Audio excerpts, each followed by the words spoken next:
Full കണ്ടു തീർക്കാനായിട്ട് ചിലപ്പോ പറ്റില്ല. ഇവിടെയും പറഞ്ഞതുപോലെ തന്നെ ഇവിടെയും ക്യാൻഡിൽ സ്റ്റാൻഡ് ഉണ്ട്. ഇതൊക്കെ അല്ലാണ്ട് തന്നെയാണോ ഇത് ക്യാൻഡിൽ സ്റ്റാൻഡ്? Okay, nice. ഇതെല്ലാം ക്യാൻഡിൽ സ്റ്റാൻഡ് ആണ് കേട്ടോ. അതിപ്പോ അവർ പറഞ്ഞത് വെറുതെ അല്ല, ക്യാൻഡിൽസിനോട് സ്പെഷ്യൽ ഇഷ്ടം രണ്ടുപേർക്കും. അല്ല, നമ്മുടെ ലൈറ്റുകളെല്ലാം വോൾ ലൈറ്റ്സ് ഒക്കെ നോക്കുവാണെങ്കിൽ എല്ലാം ക്യാൻഡിൽസ് ആണ്. അല്ലാതെ അതെ, അതെല്ലാം ഒരു ക്യാൻഡിൽ സംഭവമുണ്ട്. അവിടുന്ന് ഇങ്ങോട്ട് വരുമ്പോഴത്തേക്കും ഈ കുറച്ചുകൂടി അവിടെ ഒരു ഗോൾഡ് വൈറ്റ് സിൽവർ പാറ്റേൺ ഉണ്ടായിരുന്നു. ഇവിടെ പക്ഷെ ശരിക്കും ഒരു വൈറ്റ് ആൻഡ് ഗോൾഡ് ഭയങ്കരമായിട്ട് എടുത്തു നിൽക്കുന്നുണ്ട്, ഒരു ഫ്ലോറൽ സംഭവങ്ങളൊക്കെ ആയിട്ട്. ആൻഡ് ബ്യൂട്ടിഫുൾ ഫിഷ് ടാങ്ക് കേട്ടോ. പുറത്ത് പക്ഷെ നല്ല തക്കുട് മണികളായിട്ടുള്ള കൊറേ ഫിഷുകൾ ഉണ്ട് കേട്ടോ. ഇതിന് ആക്ച്വലി കൗണ്ട് ഉണ്ടോ? എത്ര ഉണ്ട് അറിയത്തില്ല. കൗണ്ടില്ല. പുറമെ എത്ര? ഇത് ഓരോ ബ്രാൻഡായതുകൊണ്ട് മേടിച്ചെടുക്ക. ഇടയ്ക്ക് പാറ്റേൺസ് മാറ്റിക്കൊണ്ടേ ഇരിക്കും കേട്ടോ. ഈ കളർ പാറ്റേൺസ് കളറല്ല, ഫിഷ് വലുത് ചിലപ്പോ ഇടും, ചിലപ്പോ ചെറുതും വേണം. ഇത് ഇവിടെ ആക്ച്വലി ഹൗസ് വാമിങ്ങിന്റെ സമയത്ത് ഇതിനകത്ത് വലിയ ഫിഷ് ആയിരുന്നു.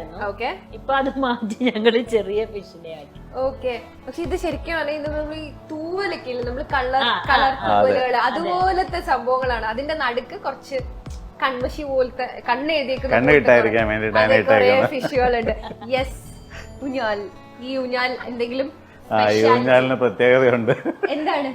ഈ വീട് പണിയുന്നതുകൊണ്ട് ആദ്യം എന്റെ ഭാര്യ എന്നോട് പറഞ്ഞു എനിക്ക് ഊഞ്ഞാല് വേണമെന്ന്. പക്ഷെ ഞാൻ പറഞ്ഞെന്നുള്ളത് വാസ്തവം. പക്ഷെ ഞാൻ വിചാരിക്കണം വെച്ച് തന്നെന്ന് വിചാരിക്കണം, എന്നാൽ കൂടുതൽ ഇരുന്ന് ആടണ്ടാന്ന് വിചാരിച്ചിട്ട് എനിക്ക് കേറാൻ പറ്റുന്ന. അല്ല, അത് ശരിയാ. ഇപ്പൊ കേറണമെന്നുണ്ടെങ്കിൽ ഞാൻ എടുത്തിരുത്തണം. ഊഞ്ഞാല് വേണം, പക്ഷെ വീടിന് ചേർന്ന് ഭംഗിയും കൂടി വേണം. അതാണ് ഉദ്ദേശിച്ചത്. ഞാൻ ഇരിക്കോ ഒന്നും വിഷയമല്ല.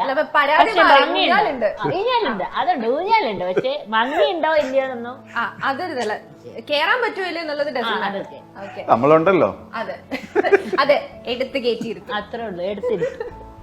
ഓക്കെ, നമ്മൾ ഇപ്പുറത്തോട്ട് വരുമ്പോ ഒരു എന്താ വൈറ്റ് ആൻഡ് ഗോൾഡ് ഫ്ലോറൽ ഫീലുള്ള പില്ലോസും അതും ഇങ്ങനെ എല്ലാം ഹാൻഡ് പേക്ക് ആണ് എന്നുള്ളത് എനിക്കറിയാം. എന്നാലും ഇതിന്റെയൊക്കെ ഒരു സ്പെഷ്യാലിറ്റി, ഇതും ഒരു എന്താ ചെയർസിന് എന്തെങ്കിലും പ്രത്യേകതയുണ്ടോ? ഇല്ല, ഇതെല്ലാം അവിടുന്ന് വാങ്ങിച്ച ഫർണിച്ചർ. നമ്മുടെ ആക്ച്വലി ഒരു കൊളോണിയൽ സ്റ്റൈൽ വീടാണല്ലോ. നമ്മുടെ ഫർണിച്ചറിനും ക്ലാസിക് കൊളോണിയലാണ് ഇരുന്നത്. ആ ഫർണിച്ചറിനെല്ലാം ഒരു ടച്ച് വേണമെന്ന് നമുക്കുണ്ട്.